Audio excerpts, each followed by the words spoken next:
இன்றைக்கும் நிறையா பேர்கிட்ட உங்கள் ஃபேவரட்டான ஹாலிடே டெஸ்டினேஷன் எதுன்னு கேட்டிங்கன்னா நியூயார்க் சிட்டின்னு சொல்லுவாங்க.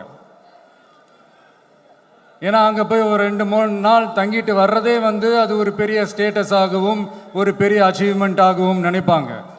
ஆனால் 100 வருஷத்துக்கு முன்னாடியே நியூயார்க்லாம் போய் அங்கே உலக புகழ் பெற்ற கொலம்பியா யூனிவர்சிட்டியிலலாம் போய் படித்து டாக்டர் பட்டம் வாங்கி சாதித்த ஒரு அசாத்திய மாணவர் ஒருத்தர் இருந்தார்.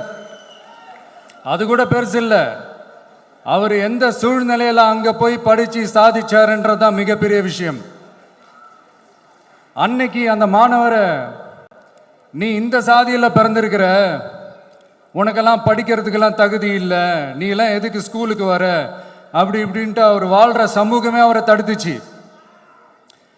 அதையும் மீறி அந்த மாணவர் பள்ளிக்கூடம் போனால் சக மாணவர்களுடன் சரிசமாக உட்கார்ந்து படிக்க அவருக்கு அனுமதி இல்லை.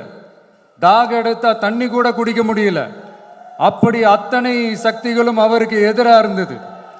ஆனால் ஒரே ஒரு சக்தி மட்டும்தான், நீ படி, எத்தனை தடைகள் வந்தாலும் படி, தொடர்ந்து படி அப்படின்னு சொல்லிக்கிட்டே இருந்தது.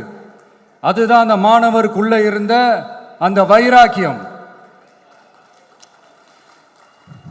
அந்த சின்ன வயசுல அந்த மாணவருக்குள்ள எப்படி அப்படி ஒரு வைராக்கியம் வந்துச்சுன்னு நினைச்சு பார்க்கும்போது உண்மையிலே பிரமிப்பாக தான் இருந்துச்சு. அந்த வைராக்கியம் தான் அந்த மாணவரை பிற்காலத்தில் இந்த நாட்டோட ஒரு தலை சிறந்த இன்டெலெக்சுவலாக டிரான்ஸ்ஃபார்ம் ஆகிறதுக்கும் காரணமாக இருந்துச்சு. எனக்கு தெரிஞ்ச உலக வரலாற்றிலே இப்படி ஒரு டிரான்ஸ்ஃபர்மேஷனை யாரும் பார்த்துருக்க மாட்டாங்க. அந்த மாணவர் வேற யாரும் இல்லை, நம்மளுடைய அண்ணல் அம்பேத்கர் அவர்கள் தான்.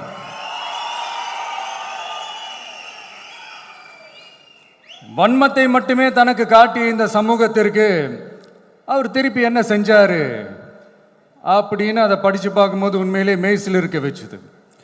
பிறப்பால் நாம் அனைவரும் சமம், நீ எந்த சாதியில் பிறந்திருந்தாலும் எந்த மதத்தை பின்பற்றினாலும் சட்டத்தின் முன் நாம் அனைவரும் சமம் அப்படிங்கிற ஒரு உயரிய கோட்பாட்டை உறுதி செய்யும் நம் நாட்டின் அரசியல் சாசன சட்டத்தை வழங்கி நம்ம நாட்டில் இருக்கிற எல்லாருக்குமே ஒரு பெருமை தேடி தந்தவர்.